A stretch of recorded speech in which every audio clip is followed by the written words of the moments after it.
Jay, I happened to catch a little bit of Sports Center the other day.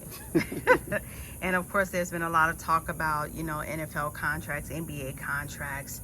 But there was also a discussion about super teams in the NBA. So I'm going to ask you, are super teams really bad for the NBA?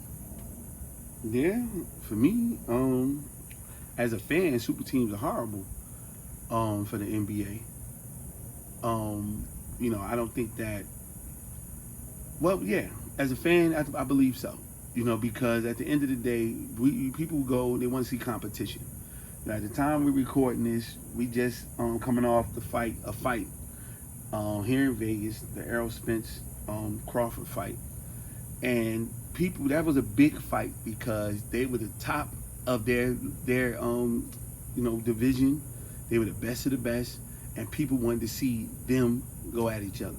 When you have those super teams, that's not what that is. When you already know that this team is probably pretty much going to be in the championship, not because of how they play, but you got 4 players that can average 25 or 30 points a game and all in one team. That sucks to me. Some people might like it. I think that it sucks. I think it's horrible for business. I think it's horrible for entertainment. And I definitely know that it's horrible as a fan to watch from a competition perspective. We want to see competition. I think this was the best NBA season that we had. These last 2 seasons probably were the best NBA seasons that we had in a long time because we did not know who was going to be a champion. You didn't know that Golden State was going to win the championship last year. You didn't know.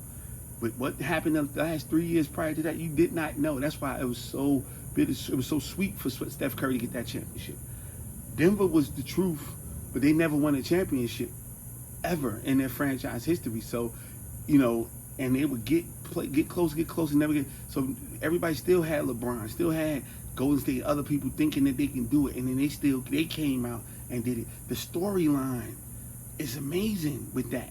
Giannis, you would have thought he would have been in there with against the other people against Denver. He got knocked out in the first round. Miami pushed to get far down in the playoffs. Like, that's the storyline that you want. You don't want to be like, okay, it's gonna be Denver, it's gonna be the Bucks. Why are we watching it? Why are we watching? So it's just not a good thing to watch for competition's sake. And we want to see people compete. And when you have super teams, the competition level goes all the way down to the tallest. So